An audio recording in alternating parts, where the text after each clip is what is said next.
Ninth class अब पढ़ाई शुरू कर दो। अब नई बुकें आ गई हैं। अस्सलाम वालेकुम गाइस, आज की वीडियो के अंदर हम लोग करने वाले हैं मैथ की एक्सरसाइज नंबर 1.1, जिसका हमारे पास पहला क्वेश्चन है, identify each of the following as a rational और इरेशनल नंबर। गाइस ये बहुत ज़्यादा आसान क्वेश्चन है और ये 9th क्लास के लिए है। जो 9th क्लास के वो इसको समझ सकते हैं। अब हम इसके पूरे 10 के 10 पार्ट्स करने वाले हैं, तो चलो करते हैं। तो गाइस सबसे पहले हम समझ लेते हैं रैशनल नंबर और इरेशनल नंबर क्या होते हैं। तो गाइस रैशनल नंबर और इरेशनल नंबर जो होते हैं वो रियल नंबर का यूनियन होते हैं। मतलब कि रैशनल और इरेशनल का जो यूनियन होगा वो हो गया रियल नंबर।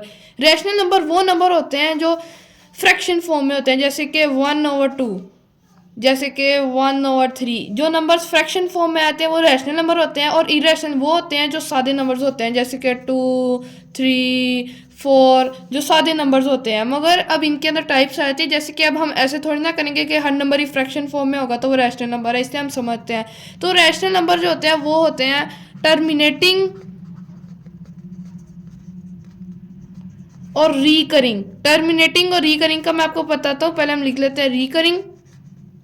तो रैशनल नंबर होते हैं हमारे पास टर्मिनेटिंग और रिकरिंग। टर्मिनेटिंग नंबर वो होते हैं जो एक जगह पे आके स्टॉप हो जाते हैं, जैसे कि अब हमारे पास नंबर है, पहला क्वेश्चन जो है हमारे पास 2.353535।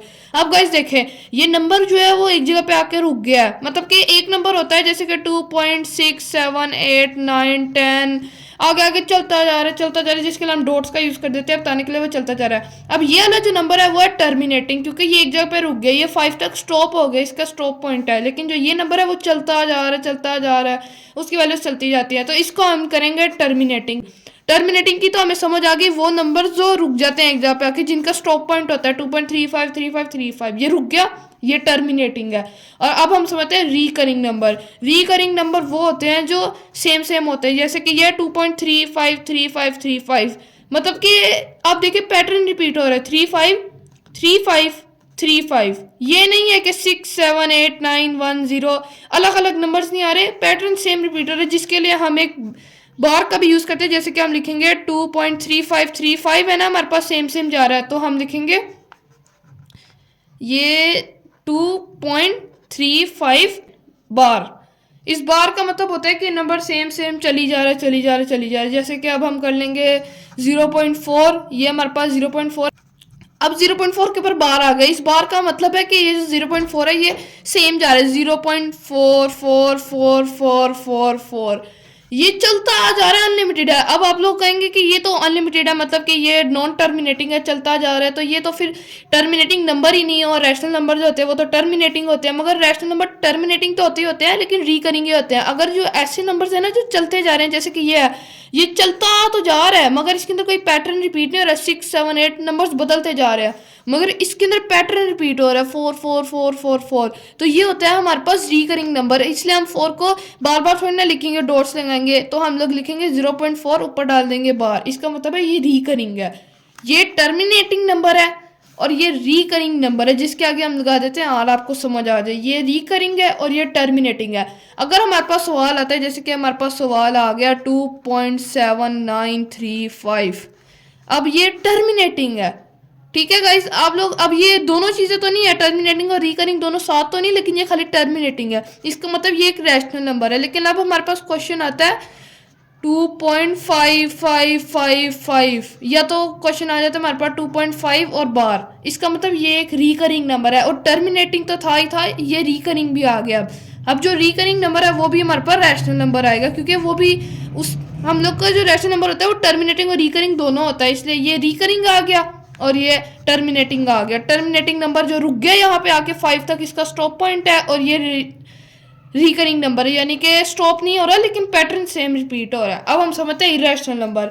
इरेशनल नंबर वो होते हैं जो हमारे पास नॉन टर्मिनेटिंग और नॉन रिकरिंग होते हैं, ना तो वो रुकते हैं और ना पैटर्न रिपीट होता है। मतलब कि हमारे पास जैसे कि नंबर है 2.97565 और इसके अंदर हम लगाते हैं डॉट्स, यानी कि चलता ही जा रहा है, इसलिए ये होगा नॉन टर्मिनेटिंग। टर्मिनेटिंग नंबर वो होते हैं जो एक जगह पे आके स्टॉप हो जाते हैं, जैसे कि 3535, यहाँ पे स्टॉप पॉइंट है इनका, ये स्टॉप हो गया, ये होगा हमारे पास टर्मिनेटिंग। लेकिन जो नंबर चलते ही जा रहे हैं वो होंगे हमारे पास नॉन टर्मिनेटिंग। और गाइज इनके अंदर देखिए कोई पैटर्न भी नहीं रिपीट हो, 9 7 565, यानी कि कोई नंबर रिपीट नहीं हो रहा। ये तो 55 मैंने खुद डाला, लेकिन कोई नंबर रिपीट नहीं हो रहा होगा जिसके अंदर वो होगा नॉन टर्मिनेटिंग। बाकी सारे नंबर देखिए पैटर्न चेंज है, जैसे कि 5 के आगे आ जाएगा 1, फिर 9, फिर 8, इस तरह चलता जाएगा, कोई पैटर्न रिपीट हो रहा है। अगर इसके अंदर 3535 रिपीट होता तो ये रिकरिंग हो जाता, और ये रुक रहा है तो ये टर्मिनेटिंग हो जाता। अब नॉन टर्मिनेटिंग की तो समझ आ गई, वो चलता जा रहा है। अब नॉन रिकरिंग नंबर वो होते हैं जो चलते तो जा ही रहे हैं, जैसे कि 9, 7, 5, 6 को ही दोबारा लिख लेते हैं, जो चलते जो जा रहे हैं लेकिन उनके से कोई पैटर्न भी नहीं रिपीट हो रहा है, इसके अंदर कोई पैटर्न नहीं है। यानी कि ये नंबर्स अलग अलग जा रहे हैं, अनलिमिटेड तो जा ही रहे हैं लेकिन अलग अलग जा रहे हैं, 6, 5, 9, 8, 2, 6, 7, इसको कहेंगे हम नॉन रिकरिंग। मतलब क्या अब आपको रैशनल इरेशनल की समझ आ गई। रैशनल नंबर वो होते हैं जो टर्मिनेटिंग और रिकरिंग होते हैं, यानी कि जो रुक रहे हैं एक जगह पे आके और जिनका पैटर्न रिपीट हो रहा है 5, 5, 5, 5। और इरेशनल नंबर वो होते हैं जो नॉन टर्मिनेटिंग है, जो कि एक जगह पे आके रुक नहीं रहे हैं बल्कि चलते ही जा रहे हैं, और नॉन रिकरिंग है जिनके अंदर पैटर्न कोई भी नहीं रिपीट हो रहा है। जैसे कि अगर ये चलता जा रहा है लेकिन इसके अंदर 5, 5, 5, 5 सेम आता रहता, मतलब कि रिकरिंग हो जाता, तो फिर ये रैशनल में आ जाता। लेकिन अब वो रिपीट भी नहीं हो रहा कोई नंबर और चलता ही जा रहा है, तो फिर ये नॉन टर्मिनेटिंग और नॉन रिकरिंग यानी कि इररेशनल नंबर। अब हम चलते हैं सवाल की तरफ। तो चलो गाइज अब हम लोग चलते हैं क्वेश्चंस की तरफ। तो सबसे पहला हमारे पास क्वेश्चन है 2.3535, यानी कि देखिए गाइज अब हम लोग इसके अंदर देखते हैं पैटर्न रिपीट हो रहा है और ये टर्मिनेटिंग है, यानी कि ये 35 पे आके इसका स्टॉप पॉइंट है, आगे कोई डॉट वगैरह नहीं है, इसका मतलब ये अनलिमिटेड नहीं है, इसके अंदर इन्फिनिटी नहीं है, बल्कि ये खत्म हो चुका है। अब हम इसके अंदर बताएंगे कि रैशनल है कि इरेशनल है। देखिए 2.353535, एक तो ये रिकरिंग नंबर है, यानी कि 3535 दोबारा आ रहा है, जिस पे हम बार भी लगा सकते हैं कि 3535 दोबारा आ रहा है, और ऊपर से टर्मिनेटिंग भी, यानी कि स्टॉप पॉइंट है इसका। तो ये आ गया हमारे पास रैशनल नंबर। पहले हम लिख लेते हैं इसके ऊपर रैशनल नंबर गाइस, क्योंकि ये टर्मिनेटिंग ये रुक चुका है इसलिए ये रैशनल नंबर है। अब हमारे पास आता है क्वेश्चन नंबर 2। क्वेश्चन नंबर 2 है 0.6 बार, और बार का मतलब तो आपको सबको पता ही है कि 6, 6, 6, 6 पैटर्न रिपीट हो रहा है। और मैंने आपको बताया था जिस सवाल के अंदर पैटर्न रिपीट होगा वो होगा रैशनल नंबर, क्योंकि वो है रिकरिंग नंबर। ये है हमारे पास एक रिकरिंग नंबर 0.66666, इसके अंदर पैटर्न रिपीट हो रहा है, जैसे 3535 था इस तरह 666, तो इसलिए ये भी हमारे पास आ जाएगा रैशनल नंबर। हम लोग लिख लेते हैं इसके ऊपर रैशनल नंबर। अब हमारे पास है क्वेश्चन नंबर 3 जो कि है 2.23606। गाइस अब देखें साफ साफ नजर आ रहा है ना, इसके अंदर तो कोई पैटर्न रिपीट हो रहा है, और ये ऊपर से टर्मिनेटिंग में नहीं, इसके अंदर डॉट्स आ गए, मतलब इससे इन्फिनाइट है, ये आगे चलता जा रहा है बगैर किसी पैटर्न के, यानी कि ये नॉन रिकरिंग और नॉन टर्मिनेटिंग है, इसलिए ये आ गया हमारे पास इररेशनल नंबर। इसके ऊपर भी हम लिख लेते हैं ये हमारे पास इररेशनल नंबर है। अगला क्वेश्चन है क्वेश्चन नंबर 4 स्क्वायर रूट 7। अब गाइस आप लोग सोच रहे होंगे या तो ये टर्मिनेटिंग है या रिकरिंग है, क्या चीज़ है, क्योंकि इसके ऊपर तो स्क्वायर रूट आ गया और ये एक ही नंबर है, ना आगे चल रहा है और ना कोई पैटर्न रिपीट हो रहा है। तो इसके लिए यूज़ करेंगे हम अपने कैलकुलेटर को। सबसे पहले आप लोगों ने अपना कैलकुलेटर खोलना है, उसके ऊपर आप लोगों ने लिखना है स्क्वायर रूट। सबसे पहले हम डालेंगे स्क्वायर रूट और फिर लिखेंगे 7। कैलकुलेटर के अंदर स्क्वायर रूट 7 डालने के बाद हम लोग दबाएंगे इज इक्वल को, जिससे हमारे पास वैल्यू आ जाएगी। अब गाइस आप वैल्यू देख ही सकते हैं 2.64575111, मतलब कि ये अनलिमिटेड टाइम्स आगे जाती जा रही है। अब कैलकुलेटर के अंदर इतनी जगह नहीं है कि हम देख पाए, लेकिन ये देखें ना यहाँ पे कोई पैटर्न रिपीट हो रहा है और ये अनलिमिटेड टाइम्स जाता ही जा रहा है, इसलिए ये हमारे पास हो जाएगा इररेशनल नंबर। क्योंकि इररेशनल नंबर वो नंबर होता है जो अनलिमिटेड टाइम्स जाता ही जाता है और बगैर किसी पैटर्न के रिपीट होता है। यहाँ पे हम लिख लेते हैं इररेशनल, यानी कि इररेशनल नंबर। 5th क्वेश्चन है हमारे पास ई का मतलब है गाइस एप्सिलॉन।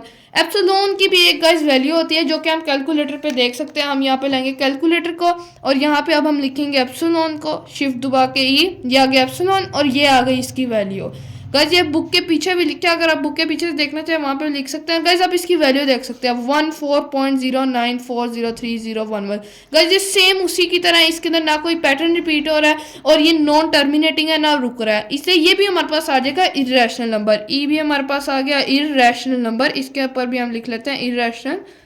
अब हम चलते हैं अपने 6th क्वेश्चन की तरफ।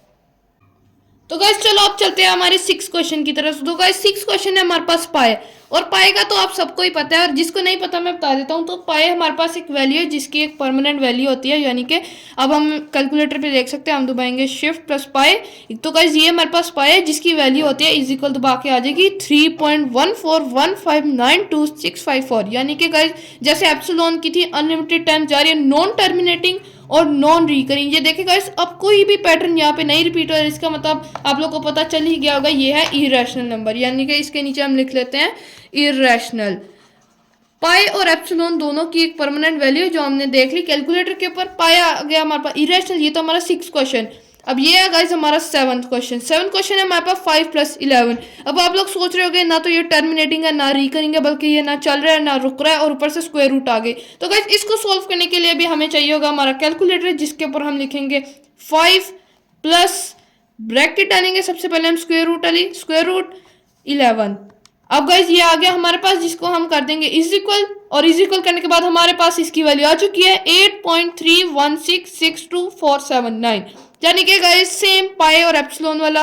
गाइज स्क्वायर रूट आने के बाद ये पॉइंट चलता ही जाता है, ये आप सब सारे सवालों में देख सकते हैं। ये अगला सवाल भी हमारे पास 3 स्क्वायर वाला है, स्क्वायर रूट वाला है, तो जल्दी से हम लिख लेते हैं। ये हमारे पास आ गया इरेशनल नंबर, क्योंकि यहाँ ये टर्मिनेटिंग है और ना ये रिकरिंग है, यानी कि इरेशनल नंबर। इरेशनल नंबर आपको पता है ये नॉन टर्मिनेटिंग और नॉन रिकरिंग। अगला सवाल भी हमारे पास कैलकुलेटर वाला ही आ गया है, square root 3 plus square root 13, जिसको हम कैलकुलेटर पे सॉल्व कर लेते हैं। हम लिखेंगे square root 3 plus square root 13, इसको अब हम दबाएंगे इज इक्वल। और गाइस जैसे मैंने कहा था स्क्वायर रूट वाले सारे सवालों के अंदर ही ज्यादातर हमारे पास अनलिमिटेड आ रही है 5.3376028083 और आगे ये चलता ही जा रहा है, यानी कि ये नॉन टर्मिनेटिंग और नॉन रिकरिंग है, ना तो इसमें कोई पैटर्न रिपीट हो रहा है और ना ये रुक रहा है। तो इसीलिए हम यहाँ पे सबसे पहले लिख लेते हैं ये है इरेशनल नंबर। यहाँ पे हम लिखेंगे इरेशनल, ये भी हमारे पास इरेशनल नंबर आ गया। अगला सवाल है हमारे पास 15.4। गाइस जिससे लेक्चर ध्यान से सुना होगा उसको याद होगा कि जो फ्रैक्शन फॉर्म में नंबर्स होते हैं वो होते हैं हमारे पास रैशनल नंबर्स, यानी कि जो भी फ्रैक्शन फॉर्म में आ जाते हैं, चाहे वो 2/3 हो, चाहे वो 4/6 हो, चाहे जोन सा मर्जी नंबर हो, वो आ जाता है हमारे पास रैशनल नंबर। फ्रैक्शन फॉर्म जहाँ पे आ गई इसका मतलब वो रैशनल नंबर ही है, तो हम इसके नीचे लिख लेते हैं रैशनल। और गाइस अब हमारे पास है लास्ट सवाल जो कि 2 minus square root 2 plus square root 2। Guys वैसे तो हम इसको फॉर्मूला यूज करके सॉल्व करके भी आंसर निकाल सकते हैं, लेकिन हम लोग अपना टाइम बचाने के लिए कैलकुलेटर पे भी सॉल्व कर सकते हैं। हम लिखेंगे स्क्वायर, सबसे पहले हम डालेंगे ब्रैकेट, उसके बाद 2 minus bracket 2 bracket 2 plus square root 2। अब गाइस ये हमने सवाल वही वाला उतार लिया इसके ऊपर, यानी कि अब हम इसके ऊपर दबाएंगे इज इक्वल, और इज इक्वल के बाद हमारे पास पूरा सॉल्व होकर आंसर आ जाता है 2। और गाइस जो वैल्यू जो मतलब कि जो खाली वैल्यू होती है ना, जैसे कि 3, 6, 9 जो भी खाली वैल्यू होती है उसके नीचे आ जाता है 1, यानी कि वो बन जाते हैं फ्रैक्शन फॉर्म, क्योंकि ना तो वो टर्मिनेटिंग और रिकरिंग है, वो चल ही नहीं रही और रुक रही है, लेकिन वो एक सिंगल वैल्यू है। तो हम उसके नीचे जैसे कि हमारे पास 2 आया तो हम उसके नीचे लगा देंगे 1, जिससे वो बन गया फ्रैक्शन फॉर्म, और fraction form is equal rational number, तो इसलिए हम इसके नीचे लिख देंगे रैशनल नंबर। गाइस इसी के साथ हमारा फर्स्ट क्वेश्चन जो है वो पूरा कंप्लीट हो चुका है। सारे पार्ट्स मैंने आपको दिखा दिए कैसे सॉल्व होने हैं, और हमने यहाँ पर समझ भी लिया कि रैशनल और इरेशनल क्या होते हैं, और ये सारे पार्ट्स हम लोगों ने कर लिए यहाँ पर, इरेशनल और सारे रैशनल जो भी थे। तो गाइस अगर आपको ये वीडियो अच्छी लगी तो मेरे चैनल को सब्सक्राइब, लाइक और शेयर करें। तो अल्लाह हाफिज़ गाइस।